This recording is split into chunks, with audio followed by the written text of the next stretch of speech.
So today's a very special day for me. I'm about to ride my 2000th individual mountain bike trail. And so to mark this milestone, I decided to look back and share with you how I got here. I've now ridden 2,000 individual mountain bike trails throughout Western North America. And while I realize that there are a lot of people who have ridden considerably more trails than me, I want to reflect on this accomplishment and share a brief story of how I got here. I've always been an active outdoor sports enthusiast, and I've also been a bike rider since my early childhood. Another outstanding view here. And I'd also been an active mountain bike rider since the early 1990s. Over the years, I'd heard from some friends about an amazing place to bike ride called Moab. I didn't even know where that was. But finally, after what was a bit of a midlife crisis, I looked it up in 2015 and saw some of the amazing scenic photos of the destination.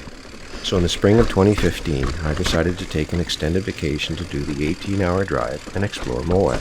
At the time, I was riding an old hardtail mountain bike, which I thought was sufficient for my plan. I removed the wheels and packed it into the trunk of my old Honda Accord and set off for Moab. And on this trip, Awesome. and because I was a little bit intimidated by Moab's reputation, I started off with a very scenic beginner and intermediate pyramid and big chief trails. So here we have, not 10 minutes into the trail, an incredible overlook. And look at this valley. And then moved onwards onto the trails in the Moab Brands region. I concluded the trip with a ride on the famous Slick Rock Trail, where I was astounded by how unique and scenic this trail and the canyon and Colorado River overlooks were. After this week of riding, I realized that these trails were so incredible Yeah, this is awesome. that I just had to return in the near future and ride some more. While on the Slick Rock Trail, I also met some guys from Colorado who told me about other excellent trails in Moab and other excellent places to ride, including Fruita, Colorado, Hurricane, Utah, and Sedona, Arizona. Along the way, I also discovered that I was decently proficient to ride some of the harder trails such as Slick Rock, Porcupine, and Captain Ahab. So hence began my bucket list of future trails and destinations to explore and ride. So even as I drove back home, I began to contemplate a return trip very soon. And a year later, in the spring of 2016, I returned to Moab to ride Porcupine Rim and other local trails, and also I brought my daughter's GoPro camera to record some of these places. As you can see from this sample footage, the camera and video stabilization was pretty lousy, and my skill was still fairly low. And over the years, as you can see, the video quality improved considerably.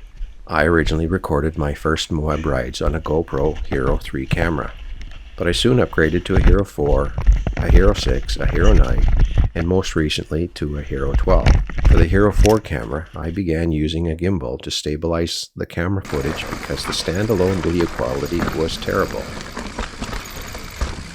And for the Hero 6 through Hero 8 cameras, I also didn't think the stabilization software embedded inside the camera wasn't sufficiently good to discard the gimbal until the Hero 9. But in spite of a few crashes on those initial Moab trails, I dusted myself off and endeavored to get better and explore more. So in late 2016, I went to Phoenix and Sedona to explore some of the trails the guys from Colorado had recommended. And by then, my bucket list, which I had maintained over time on the Trailforks app, expanded from a few dozen trails in 2015 to over 100 by 2016. I discovered during these trips and by talking to other riders while on these trails that the more trails I rode and crossed off my bucket list, the more trails I also discovered and added to my growing bucket list, which today is nearing 600 trails, even after crossing off hundreds of trails that were previously on this wish list. Over the past 10 years, I have averaged about 100 days of mountain bike riding annually and added about 200 new trails ridden every year. And of these 200 new trails, about 15 trails make it into my top 100 trails list, bumping many of my old favorites out of the list. But as you ride more and more of your local and nearby trails, the further you need to venture away to ride new trails. So it gets harder every year. And so now, having returned to many of my favorite destinations a couple of times nearly every year since 2015, I've virtually ridden all the mountain biking trails in Moab, Hurricane, and Sedona. But the good thing is that I'm always discovering new excellent trails in new places. Places which generally aren't on most people's bucket list. And I love finding that gem of a trail that virtually no one knows about except only the locals. Back in 2015, I never set out to ride 2,000 trails. or even 1,000. But after that first trip to Moab, I did set out to ride Trailfork's top 100 trails. This is a goal which I've also accomplished, except for a couple of the pro line trails that I probably won't ever ride. My main goal has always been to simply keep doing what I enjoy, and doing what's good and healthy for me, both physically and emotionally.